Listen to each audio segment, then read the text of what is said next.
If you want to be an average martial artist, it's relatively easy to do. You show up to each class, which is normally 2 to 3 days out of the week. And on the days you don't have class, let's say you put in another 20, 30 minutes for another 1 or 2 days. Simple, right? However, if you desire to be a phenom at martial arts like Garou, then it requires much more compared to what I just mentioned. And that's what we can learn from the incredibly skilled martial artist, Garou.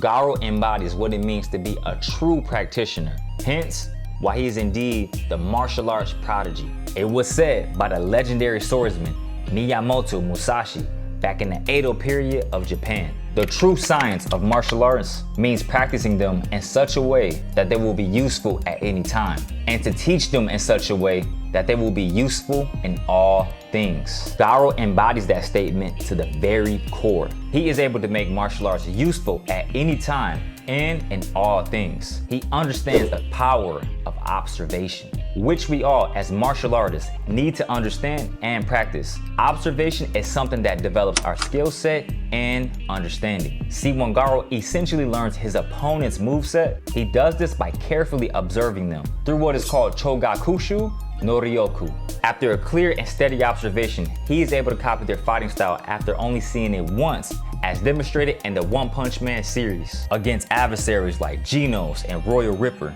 I'm not saying you can go out and watch someone one time and have their moveset completely figured out, but what I am saying is this: you need to observe every bit of detail concerning your opponent's moveset. Even if you're learning a martial arts system in person or across the TV screen, study and carefully observe the moves being demonstrated. That's what I did when I was learning Taekwondo on YouTube. Become the empty cup and let the water flow through you, and observe what you need to.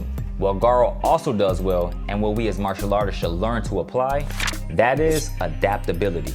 Being able to adapt concerning martial arts, whether that be combat or a training situation, is truly beneficial. For instance, let me give you a combat situation. Let's say a person punches much faster than you. You're getting frustrated and angry because they have insane speed over you. That's where timing comes in. Timing beats speed, and again, when you have carefully observed their speedy movements, then more than likely you're gonna succeed. Because usually people with very fast hands, they tend to get really repetitive and predictable. And unfortunately, it usually works against fighters who haven't carefully prepared for it. You have to make sure you observe and adapt. Those are crucial, just as Garou did against Metal Bat. At times, fighters get predictable. Guess what? When they do, you can time their predictability and strike them before they strike you.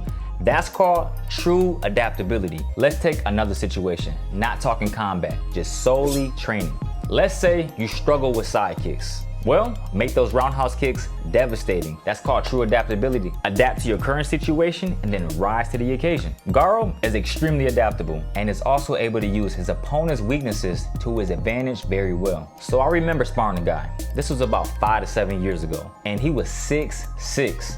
I have never sparred a guy that tall before. And here I am at 5'11", sparring a guy that's 6'6". I wanna say he had me about 20 to 30 pounds over. He had the reach advantage. Even though I have long arms, he had the height advantage. Instead of me whining about how tall he was, go to his body. You could just fold him and bring him down that way. He has a longer torso, so guess what? You hit him in his body. You bring him down to your level. You have to adapt. I don't have crazy height like that, so I had to make his weakness my strength. We can also learn from Garou the trait of having indomitable will.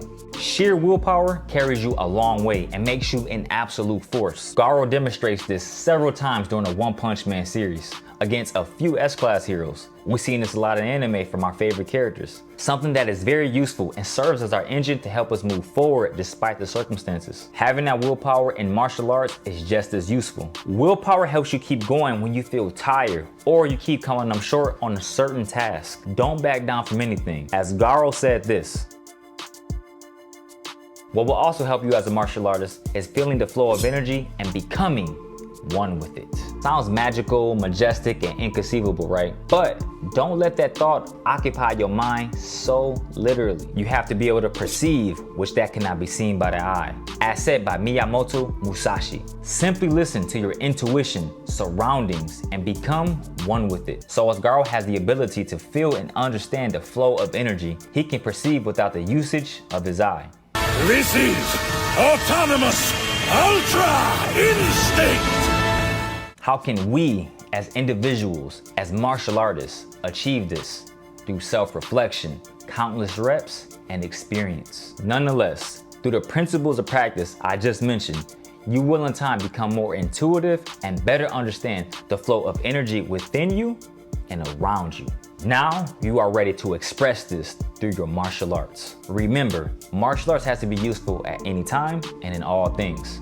That is the true science, just as Garou expresses it. Become that adaptable observer, flow with your indomitable will. Be sure, guys, to check out my other Garou training videos if you enjoyed this one. But I'll see you guys next video. Peace and love as always. And nah, shade. Boom. We out, baby.